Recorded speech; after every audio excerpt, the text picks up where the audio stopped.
pacaran dan selingkuh dua hal berbeda. Adanya seorang yang nuyus atau durhaka kepada suami.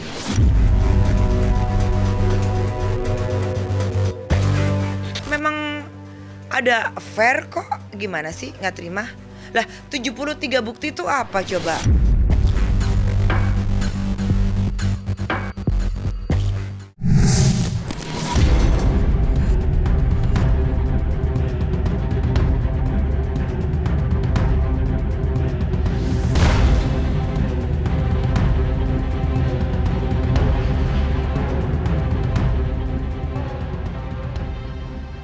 Usai mengadukan Hakim Pengadilan Agama Jakarta Selatan ke Komisi Yudisial, artis Paula Verhoeven baru-baru ini meminta bantuan pengacara kondang Hotman Paris Hutapea setelah resmi bercerai dari Baim Wong melalui direct message Instagram pribadinya. Pada intinya, Paula merasa dirugikan dengan putusan Majelis Hakim Pengadilan Agama Jakarta Selatan yang menyatakan dirinya terbukti berselingkuh.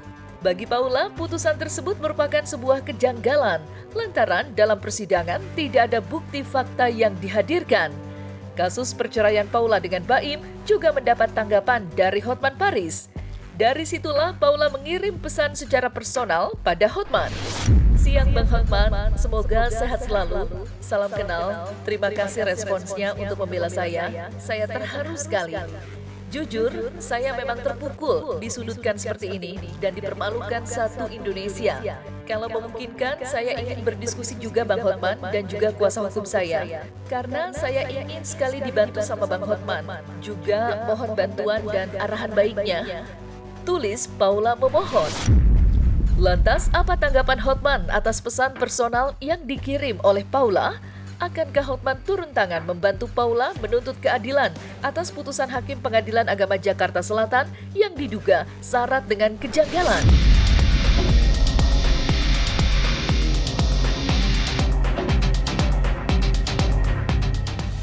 Selingkuh dalam arti hukum harus karena telah melakukan hubungan intim.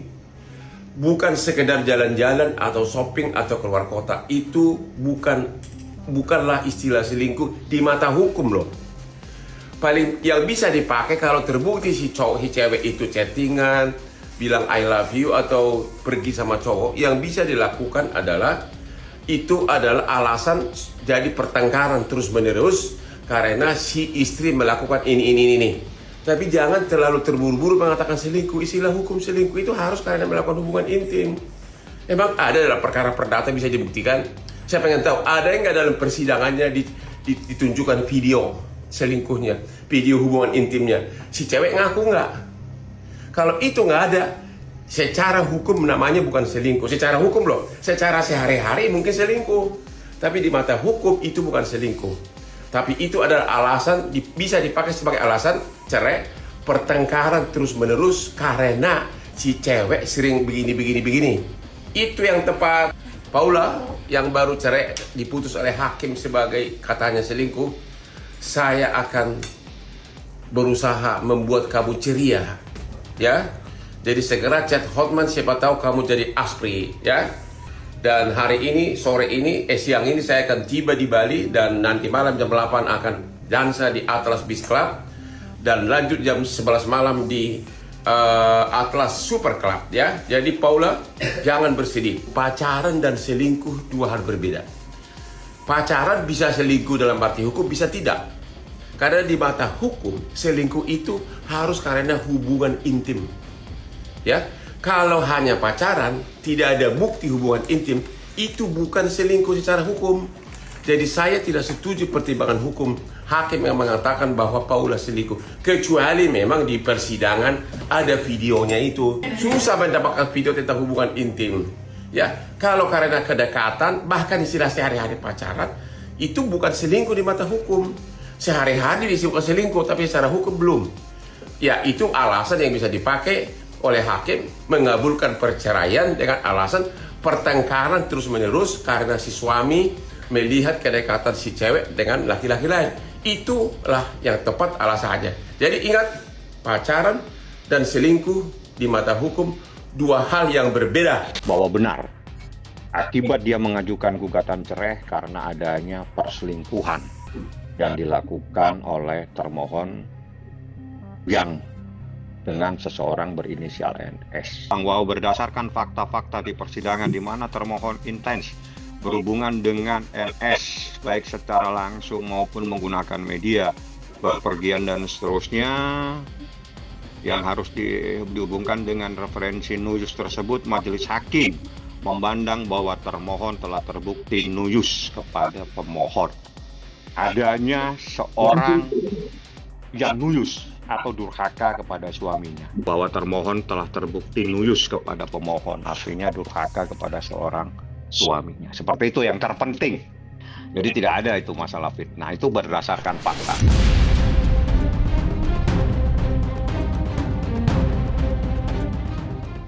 Tak puas dengan putusan Majelis Hakim Pengadilan Agama Jakarta Selatan yang menyebut adanya perselingkuhan yang dilakukan Paula dengan pria lain menjadi alasan bagi Paula saat melaporkan hakim tersebut ke Komisi Yudisial.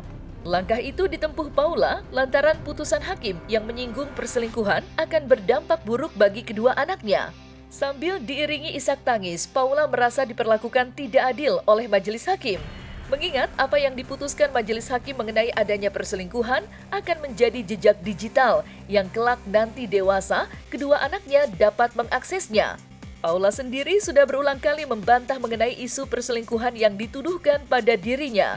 Bahkan dalam persidangan, menurut Paula, tuduhan perselingkuhan tidak dapat dibuktikan. Dan seperti inilah kesedihan Paula.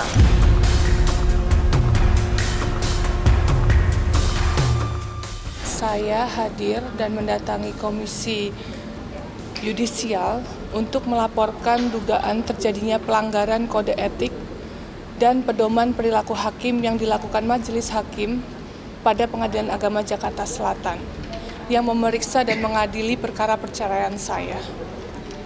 Dan di sini saya akan menyampaikan beberapa poin.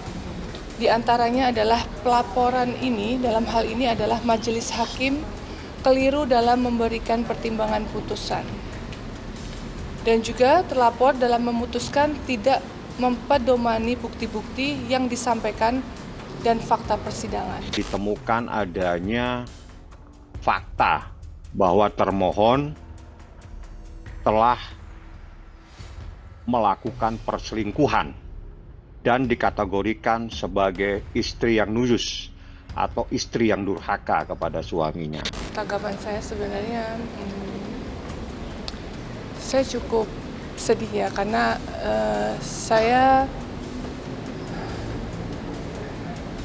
menurut saya ini fitnah ini sudah terlalu jauh ya, udah terlalu jauh, dan di sini saya punya 2 anak laki-laki.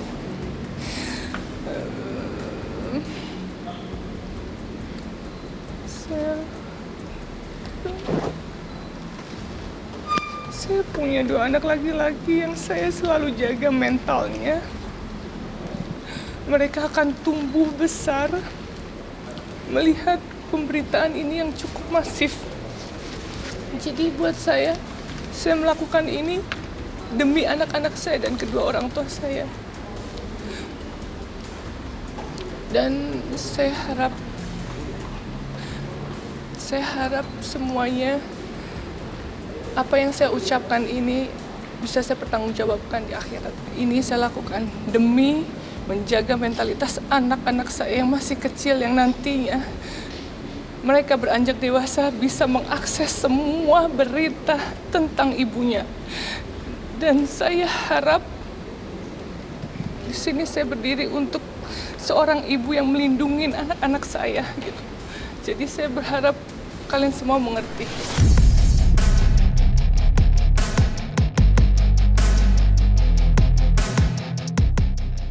Memang ada fair kok, gimana sih nggak terima?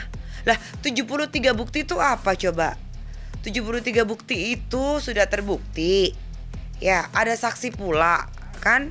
Dan saya pun, dan rekan artis pun ada, saya nggak bisa sebutin, itu ngelihat sendiri dengan CCTV kalau adanya perselingkuhan itu gitu loh. Harusnya sih legowo ya, maksudnya ya sudah gitu ya. Ya kenapa nggak terima gitu? Nggak make sense aja sih menurut aku, nggak masuk logika kalau nggak terima gitu. Kenapa pada waktu kemarin-kemarin itu kenapa nggak speak up? Kalau memang enggak gitu. Kan gitu logikanya aja gitu. Kalau misalkan tidak mempunyai hubungan dengan siapa Niko ini gitu. Baru sekarang seperti ini. Nah, menurut aku sekali lagi nggak make sense banget sih.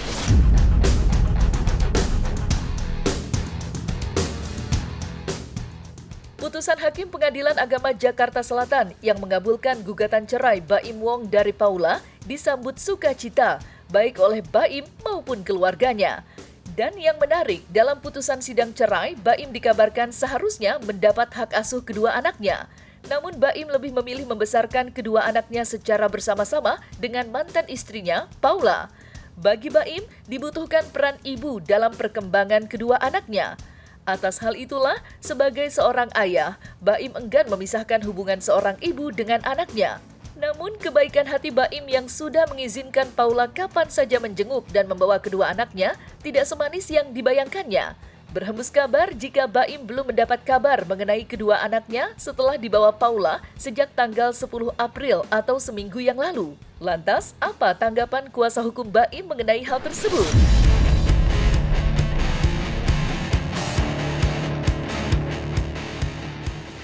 Kalau anak-anak, saya tidak tahu pada akhir, tapi kemarin waktu tanggal 10 seingat saya, Baim sempat nelpon saya, anak-anak itu dia tidak temukan, dan tadi pagi dia masih tanya, dia tidak bisa berkomunikasi dengan anak-anaknya, tidak bisa bertemu, itu Baim. Jadi saya belum sempat komunikasi lagi, atau mungkin besok saya coba akan ketemu, saya akan membahas masalah ini, seperti itu. Karena ini sangat penting Baim tentang keberadaan anak-anak, karena Baim itu sangat tidak bisa apabila melihat anaknya dalam keadaan menangis. Itu yang saya ingat dan yang saya ketahui. Informasinya seperti itu, tapi kan saya kan juga harus menanyakan kembali perkembangan yang terakhir, karena informasi yang saya terima, yang saya sampaikan tadi adalah informasi tadi pagi. Apakah sore atau malam ini ada perubahan, ada perkembangan, saya tidak tahu. Yang jelas tadi pagi dia menyatakan, Bang, saya belum bisa berkomunikasi, saya belum bisa bertemu dengan anak saya sejak kejadian 10 April pada saat ada di kolam renang. Dan itu mungkin Anda sudah melihat videonya semua. Jadi yang saya harapkan, anak itu jangan dijadikan objek.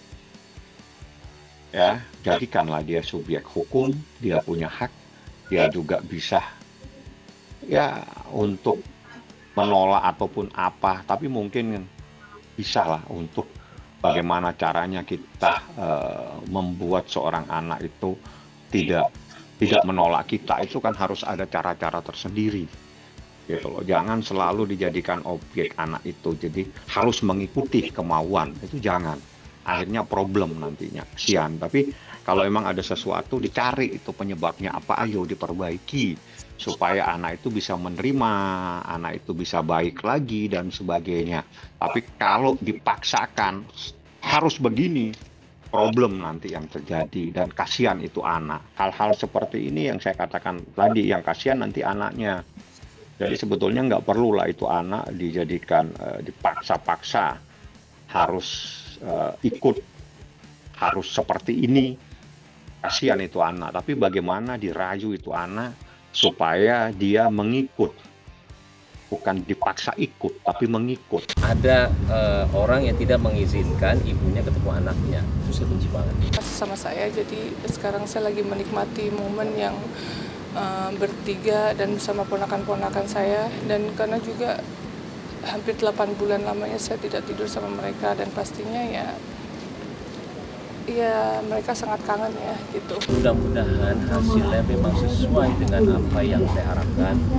Kalau memang sesuai yang saya harapkan, saya bilang di depan kalian semua, saya juga akan memberikan hak asuh anak ini kepada Paula. Jadi nggak usah apapun itu nggak usah Anda naik banding segala, sama dengan saya ya. Saya juga kalau terburu juga atau nggak yang tidak mau diri saya tidak akan naik banding. Yang terbaik buat anak. Sebaliknya, kalau Paula nggak usah naik banding. Saya yang akan kasih hak asuh anak itu kepada Paula. Berkaitan dengan nafkah, berkaitan dengan hak asuh anak, Majelis Hakim menentukan bahwa karena dalam proses persidangan ini telah diupayakan berkali-kali baik oleh Majelis Hakim maupun oleh mediator tentang hak asuh anak itu, ternyata ada kecenderungan antara pemohon dengan termohon itu untuk mengasuh anak secara bersama-sama. Hak asuh anak ini ditetapkan bahwa menetapkan anak yang bernama Kiano Tigerwong dan Kenzo El Dragowong itu berada di bawah pemeliharaan bersama, ya, atau joint custody oleh pemohon dan termohon, ya, dengan setelah putusan ini berkekuatan tetap dengan ketentuan 2 pekan pertama dengan termohon dan 2 pekan keduanya berikutnya dengan pemohon, terus bergantian seperti itu.